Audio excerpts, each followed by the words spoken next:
مرحبا، كيفكن صبايا؟ شو أخباركم؟ يسعد صباحكم ويسعد مساكم حسب الوقت اللي عم تشوفوني فيه. رجعت لكم بفيديو جديد. طبعا تأخرت شوي فيه لأنه عن جد كتير تعبانة، و يعني طبعا لهلأ ما ولدت لسه، الحمد لله على كل حال. فالتعب يعني أتبال عن قبل. أول إشي بدي أتشكر كل الصبايا اللي سألوا عني واللي دعولي، يعني عن جد شكرا كتير كتير كتير لإلكن، ويا رب انتو كمان بتضلوا بألف خير وتكون أيامكم كلها سعيدة. بالنسبة للتحديات اللي قلتلكم بدي أبدأ فيها بالشهر الأخير من الحمل فلسه مستمرة. لسه عم نظف القطعة الكهربائية وعم عم مستمرة بختمة القرآن إن شاء الله يا رب لحقها. فهون كنت عم نظف ماكينة التوست، أو عفوا مو ماكينة التوست، نظفت ماكينة التوست، وكنت عم نظف ماكينة الساندويش. فكان زوجي الله يصلحه مسخن فيها سندويش دجاج، فالدجاج بتعرفوا كيف هيك بزنخة ومحروق شوي وكذا، فهيك عملت لها تنظيفة منيحة. واخر شي بخيتها من جوا بالمي والخل لحتى اذا كان بقيان من المواد الكيماوية اللي حطيتها تروح كلياتها. وكمان عملت لها تنظيفة هيك سريعة من برا، ورجعت هيك نظيفة ومرتبة. طبعا هي كتير صعب تنظيفها مع انه هي ممتازة، يعني حتى بينشوى عليها دجاج، بينشوى عليها باذنجان، كتير منيحة، بس تنظيفها صعب لانه ما بتنفك. وهون كنت عاملة كمان هيك تنظيفة سريعة، بس مفضاي بقايا الخبز من جوا اللي يعني ماكينة التوست، ومسحتها هيك مسحة منيحة من برا. وكنت جايبة هدول كمان من التيمو مشان ضب الفيش فيهم، انه بحيث تضل معلقة فيها ما يضل هيك فيش، لانه انا ما دائما بحطها على المجلة بصراحة. وكنت عم شوفكن هون هي الحاملة من تيمو كمان جبتها كتير منيحة. صايرة مايلة وبتصفي ما بيضل فيها مي أبدا، وبتحمل كل العبوات، وبنفس الوقت بتعلق عليها الممسحة. أما هدول العبوات فجبتهم كمان من تيمو، هني للصوصات، يعني كلياتهم مقاس واحد، هذا اللي حبيته، وشبه شفافين فبيبين شو في صوص جواهن. فهيك حبيت انه يكون منظم اكتر، يعني درج الصوصات اللي بالبراد انه بيبينوا كلياتهم بيكونوا حجم واحد وما بياخدوا محل كتير، وبنفس الوقت اسهل السكب منهم، يعني وقت الواحد بيستخدمهم اثناء الاكل. هو انتو فيكم تطلبوا اما 3 او 6، فانا كنت طالبة 6، ومع ذلك لسه في عندي صوصات يعني بقيوا بدون، فيمكن ارجع اطلب منهم. بالنسبة لهالموقع بصراحة أنا كتير كتير بحب بضاعته، يعني صح صيني بس كتير في شغلات جودتها يعني ممتازة بالنسبة للسعر. يعني اللي عايش بألمانيا واللي عايش بأوروبا بيعرف قصدي يعني منيح، لأنه هو مثلا إذا بدي أشتري هي العلب من ألمانيا أولا صعب حتى ألاقيها هيك، وثانيا بتكون كتير أغلى. يعني من الصين أسعار كتير بتكون أرخص، وبالنسبة لبضاعته هي نفس الشيء تماما، بس كمان بأسعار أرخص حتى. يعني إذا لاحظتوا بالفيديوهات قبل أغلب المشتريات اللي كنت شوفكن إياها كنت أشتريها منه، نفسها تماما موجودة بشي إن. بشي إن أسعارها أغلى. يعني أنا كنت بصراحة من قبل كتير أشتري من شي إن، أغلب هاي المواد الشغلات الصينية يعني جيبها من شي إن، بس لما طلع هذا الموقع وجربت بضاعته حسيت نفسها تماما ما في أي فرق، بس مجرد إنه الأسعار أرخص والتوصيل مجاني طبعا، والترجيع كتير سهل. يعني كتير حبيته للموقع بصراحة، حتى شوفوا شكله ما أحلاه، يعني ما أخده محل أبدا بباب البراد. وهذا الأفرول اللي قلتلكم ضيعته، يعني كمان كنت جايبته من هذا الموقع نفسه. بالفيديو الماضي بتوضيب الشنطة قلتلكم إنه في أفرول كنت مضيعته، فالحمد لله لقيته. طبعا صبايا بدي أعتذر منكم مرة للمرة المليون، يعني إذا كان الصوت مو واضح أو إذا كان عم تنزعجوا من صوتي، لأنه عم ينقطع نفسي. يعني حرفيا أنا حاليا عم بتنفس بكل صعوبة والله العظيم. بالزور عم اخذ نفس قد ما بتعرفوا، يعني الشهر الاخير من الحمل بتكون الوحدة انه خلاص يعني الرئتين عندها مضغوطين بشكل مو طبيعي. فالمهم هون كنت عم بعمل كيكة الجزر. بتعرفوا هلا بالخريف كتير طيبة هيك كيكات بالخريف والشتاء، جزر، برتقان، ليمون، هاي الشغلات كتير لذيذة. فهيك اشتهيت عليها، قلت بدي اعملها بالسهرة بما انه بنتي نايمة. فبالبداية حطيت 3 بيضات بحرارة الغرفة، درجة حرارة الغرفة، وضفت عليهم شوية ملح وخفقتهم كتير منيح. طبعا فيكم تستخدموا الخفاق الكهربائي، بس أنا كانت الدنيا ليل وما بدي طلع صوت، وأنا يعني بحس الكيك ما كتير صعب واحد يخفوه. فالمهم ضفت لهم كمان كاسة وشوي سكر. طبعا اللي بيحبوا حلو أكتر فينه يضيف كاستين. أنا تقريبا كاسة ونص، كاسة وثلاث أرباع هيك شي ضفت، وحركتهم منيح لحتى داب السكر تماما. ومشان ما يطلع أي زنخة للبيض بنضيف بشر ليمونة وحدة. هون ضفت بشر الليمون الأخضر اللايم، كتير بيطلع أطيب. كمان بضيف الفانيلا، ضفت ظرفين، أنا بحب نكهة الفانيلا تكون ظاهرة بهي الكيكات الشتوية.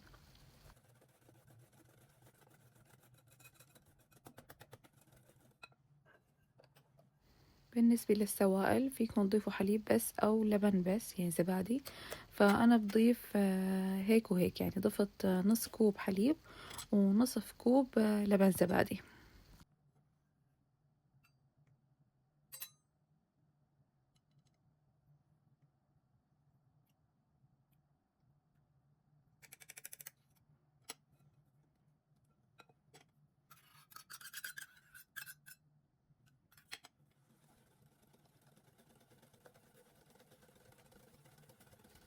وهيك بحركهم منيح. بالنسبة للسوائل بقي عنا بس الزبدة.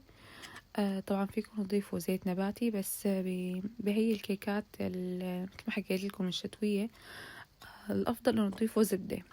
فضفت 3/4 الكوب من الزبدة المدوبة طبعا. بتعطيها سماكة شوي للكيكة، وهيك بتطلع أدسم. وكيكة الجزر والبرتقال والليمون وهدول كيكات أطيب يكونوا هيك، يعني لأنهم طيبين مع الشاي أكتر. وحركتهم منيح وضفت لهم تقريبا كوب جزر مبشور. يعني طبعا هاي الكيكة من الكيكات المفضلة عندي وعند زوجي، يعني كتير بنحبها خصوصا بهيك أجواء. يعني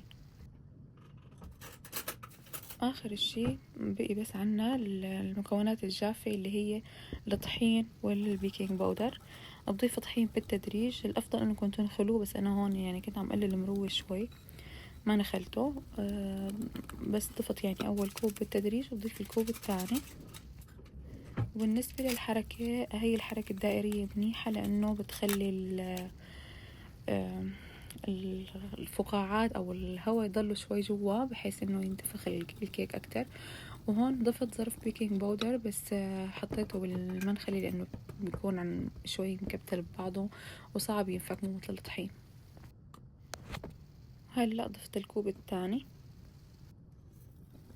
وهيك بيكون خالص عنا الكيك. يعني إذا بدكم تنهوا، بس طبعا فيكم تضيفوا له إضافات تانية. أنا هلا رح أضيف له زبيب ومشمش مجفف، رح أقطعهم وأحط لهم شوية طحين لحتى ما ينزلوا لسفل القالب، يعني بحيث يكونوا موزعين بقلب الكيكة. وفيكم تضيفوا كمان جوز أو مكسرات تانية بتحبوها، يعني فيكم تضيفوا جوز الهند للناس اللي بتحب طعم جوز الهند بالكيكات. طبعا بس بدي لكم انه في صبيتين معنا كمان كانوا عم يكتبوا لي ويسألوا عني بالكومنتات، واثنيناتهم كمان حوامل، فيا ريت هيك تدعوا لهم دعوة حلوة. الله يقومهم بخير وسلامة يا رب، هن واللي ببطنهم. وتدعوا لي كمان لكل صبية حابة انه تصير ام، يا رب الله لا يحرم هذا الشعور ولا وحدة متمنية هذا الشي. طبعا بهالأثناء هلا هذا الكيك صار جاهز. بهالأثناء أنا كنت محمية الفرن على درجة حرارة 180 من فوق ومن تحت. بالنسبة للقالب طبعا انتوا بتختاروا القالب اللي بتحبوه. المرة أنا عملته بهذا القالب. لكيكات الشاي بفضل هذا القالب أنا، يعني فدهنته بس بالزيت من جوا، أو بالأحرى بخيته أول شي بخ كمان، وحطيت له ورقة زبدة بس إنه لحتى يصير تطليعه أسهل. لأنه أنا بطلعه سخن للأسف، يعني زوجي ما بيتحمل إنه ياكل يبرد الكيك، هو بيحب الكيك سخن. فلذلك دائما الكيك عندي بيفرط وقت اللي بدي طالعه، يعني كتير بيعذبني. بس خلص مضطرة، يعني هيك زوجي بيحبه. بس طبعا انتو الأفضل إنه تنطروا الكيك ليبرد تماما على جنب، بعدين تطالعوه من القالب، فهيك أبدا أبدا ما بيفرط معكم. ولما راح ترجعوه على الفرن، عفوا لما راح تحطوه بالفرن، بس بتطفوا الفرن من فوق، يعني بتتركوه شغال من تحت بس. بياخد تقريبا 40 دقيقة بالضبط لحتى يستوى. فينكم انتوا تستفقدوا يعني حسب كل فرن، يعني فرن عن فرن بيفرق. وبعدها آخر شي 5 دقايق بده بس من فوق بيمشي الحال، يعني بصير هيك لونه حلو. أنا هون بس عملت له هيك بالسكينة شوي من بالنص بحيث إنه ما ينفخ بالنص بس، ومع ذلك يعني نفخ مثل ما شايفين. وهذا كان شكله. ريحة البيت صارت بتجنن عن جد، ريحة الخريف والكيكات عن جد كتير حلوة. بس هلأ رح تشوفوا كيف إنه فصل القالب بسبب إنه قلبته هو سخن، يعني اللهبة عم تطلع منه. هيك زوجي بده إياه، فيلا مننفذ اللي بده إياه الباشا. المهم هون شوفوا الطراوة من جوا بياخد العقل، هيك اللهبة بس. وأنا بحس إنه هيك شغلات فرصة لحتى نخلي أولادنا ياكلوا الفواكه المجففة وهاي القصص، لأنه أغلبهم الأولاد الصغار ما بيحبوا أن ياكلوا ولا واحدة. شوفوا هاي تاني يوم القطع اللي من جوا اللي ما فرطت، كتير كتير طيب ودسم. الناس اللي بتحب الكيكات هيك السميكة بس بنفس الوقت مستوية، فهو جدا مناسب لإلن. عن جد طعمته كتير لذيذة، والجزر مثل ما بتعرفوا بيعطي هيك حلاوة كمان، فجربوه وعطوني رأيكم فيه. وإيه صبايا اللي متابعني من قبل بيعرف مشكلتي كانت مع شنطي اللي ما كنت عم لاقي محل منيح ومناسب لإلهم بغرفتي. لأنه مثل ما بتعرفوا هون الشقة بألمانيا كتير صغيرة، وغرفة النوم عندي كبيرة، يعني الخزانة أخذت تقريبا مساحة كتير كبيرة منها. فهيك حسيت إنه ما في محل للشنط. فشو بالأخير قررت إنه أنا كان عندي هاي الخزانة الرفوف بالمطبخ كنت حاطتها، وبعدين ما عاد لزمتني بالمطبخ، فقلت يا بنتي بيها حطيها بالكوريدور جنب غرفة النوم، وحطي فيها شنطك، ومنه كمان بحط فيها كتبي لأنه كمان كتبي ما لهم محل. فحسيت هلأ يعني حل مناسب مؤقتا لحتى بالأيام ما بعرف إذا بغير البيت أو بلاقي لهم محل تاني أنسب. فمثل ما شايفين مسحتها هيك نظفتها منيح وحطيت فيها الكتب بالرف الأخير طبعا، لأنه بنتي إذا وصلت لهم خلص ما راح يضل منهم شي صاغ. وبعدين حطيت الشنط بالرفوف التانية. طبعا هلأ ما وسعت كل شنطي، بس الحمد لله يعني وسعت قسم كتير كبير، وفي شغلات اللي ما بلبسها كتير فشلتها على جنب هديك خلاص، يعني إنه طالما ما ضل لها محل. بس يعني على الأقل إنه عند التسريحة حسيت إنه هيك فضي صار يعني أريح للنظر، مو مثل ما كانوا محطوطين أبدا مو مناسبين. فكنت هيك هلا كانت يعني هديك الشنطة ما لها مكان، دبرت لها مكان يعني بيناتهم، لأنه كمان كتير بلبسها. هلا بالشتا ممكن ما عاد البسها كتير، بس بالصيف كتير البسها. وهيك والله يعني أنا ضبيت شنطي، وبنفس الوقت حطيت اللعبة جديدة لبنتي. يعني هلا بنتي دائما مشغولة بحطانهم بالأرض وترجيعهم لمكانهم، لهدول آخر درفتين يعني الواطين على الأرض، فقاعدة عم تتسلى البنت معلش. وعلى سيرة بنتي، كان حاكم عيد ميلادها، وكنت بصراحة ما ناوية أعمل لها شي أبدا أبدا، لأنه ما بعرف حدا من غير شي يعني هون، بس أنا وأبوها. وبعدين حكيت مع ابن حماية قلت له إذا بتجي لعنا، هو طبعا عايش بمدينة جنبنا، قلت له إذا بتجي فرح أعمل هيك حفلة بسيطة. فبس هيك زينت البوالين وحضرت هيك كم شغلة على السريع، من ضمنهم اليالنجي طبعا أهم شي. في البداية حطيت بالخلاط بصل فرمته، بعدين حطيت بندورة وفليفلة وبقدونس. طبعا البقدونس لازم يكون كتير، وفليفلة خضرة كمان. وبس هاي الخضار اللي متوفرة عندي. لو عندي جزر كان حطيت كمان، لأنه بيعطي كتير نكهة طيبة. ضيف عليهم زبيب هيك تقريبا، يعني نحن بنحبه زيادة يعني، فأنتوا بتحبوا تضيفوا بتحبوا ما تضيفوا على راحتكم. رح أضيف تقريبا كاسة زيت زيتون كبيرة، يعني هو اللي بيعطيه الطعمة لليالنجي. كمان دبس رمان كمان كمية كبيرة، تقريبا كاسة شاي. يعني محبين الحمض مشان هيك أكيد يحبوه. هلا رح أضيف كمان بن معلقة. أنا استغربت إنه في كتير ناس ما بضيفوا بن، مع إنه هو اللي بيعطي النكهة، وأنا بحب ضيف شوية كمان هال مطحون، تقريبا معلقة صغيرة. أكيد ما ننسى الملح والفلفل الأسود. الملح بعد شوي بدوقه عادي، يعني طالما هو ما في لحمة ففينا نحن نتحكم بهذا الشي وندوق. هاي بالنسبة للبهارات. وهلا رح اجيب ضيف صلصة البندورة. هلا انا الصوص اللي عندي كتير خفيف مثل ما شايفين، رح احط معلقتين كبار مع الرميم، هاي 3 كمان لانه كتير خفيف. اما لما يكون عندكم الصوص تقيل واغمق من هيك فمعلقة ونص تكفي. بحركهم كتير منيح. هاي لانه انا خلطتهم بالخلاط فما فرمتهم على ايدي، ففي بعض الاعواد من البقدونس بنشيلها. الريحة بتجنن. طبعا نسيت ملح الليمون شوي هيك، نحن بنحبه حامض بزيادة. وبس. هلا رح اضيف بقى كاسة رز ناعم، رز مصري، وكاسة برغل يعني نص خشن، لا خشن ولا ناعم. رح شوفكم اياه هيك.